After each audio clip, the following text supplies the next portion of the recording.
Oui, vous avez une société qui se trouve dans quel secteur, monsieur? Tu as reçu les calendriers pour l'année prochaine que je t'ai fait parvenir?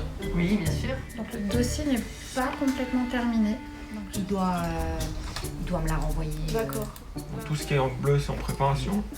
Ensuite, Alors le Telex se porte pas trop mal, donc ça fait 50 ans qu'il existe, il est toujours présent malgré les différentes crises qu'on a pu traverser.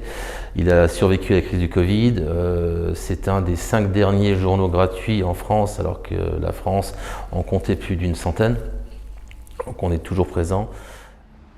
C'est un logo et un style graphique que vous avez l'habitude de croiser dans vos boîtes aux lettres, en Moselle et dans le Bas-Rhin.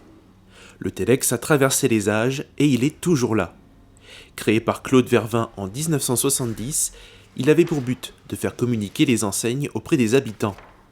Dans les années 80, les petites annonces se sont rajoutées et sont devenues sa marque de fabrique. Arrivé en 2006, Le Bon Coin est un des sites les plus visités en France et a dépassé la barre des 35 millions d'annonces. Face à cette concurrence en ligne, le Telex résiste. Chez les petites annonces, c'est transposé sur du digital essentiellement.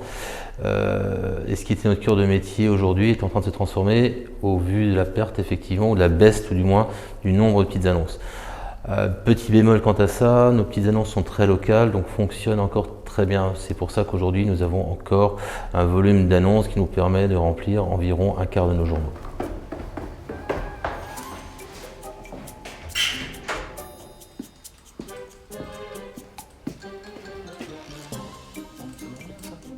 après on a des articles qui sont un peu longs, on va regarder si on peut... Ouais, mais mettre des brèves aussi, un peu de fallback, Ouais. tu vois. Un peu de bref, je pense ici, là. Le but, c'est d'être un acteur aujourd'hui local cross-média, c'est-à-dire qu'un annonceur aujourd'hui peut nous confier sa communication papier, digital, objet publicitaire. On sait maîtriser et on gère aujourd'hui tous ces process. S'adapter est donc le maître mot. Le groupe Telex ne peut pas transférer la totalité de son cœur de métier sur le web. Pour tirer son épingle du jeu, il propose aujourd'hui plusieurs supports pour ses clients.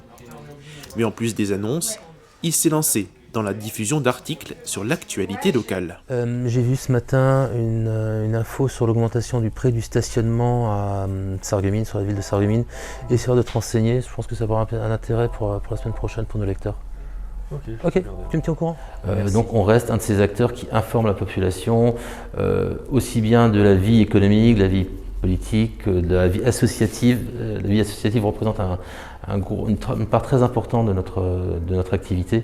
Et ça, aujourd'hui, le digital ne sait pas le faire. Le groupe Telex diffuse plusieurs autres journaux comme les Échos d'Alsace ou les Bonnes Affaires à Saverne et à Sarre-Union. Dans le studio graphique, il faut donc jongler entre tous ces médias. Le fait d'avoir mis les actualités en avant, plus le temps, la réflexion qu'on a pour faire des pubs qui ont du sens, ça amène un produit qui est de meilleure qualité que d'il y a quelques époques. Et qui dit produit de meilleure qualité dit aussi plus d'investissement, plus de temps, et forcément un peu plus difficile qu'à une certaine époque aussi, quoi. Le Telex doit aussi faire face à des difficultés d'approvisionnement et une hausse des prix du papier. Pour le moment, plus de 160 000 exemplaires continuent d'être déposés dans les différentes boîtes aux lettres.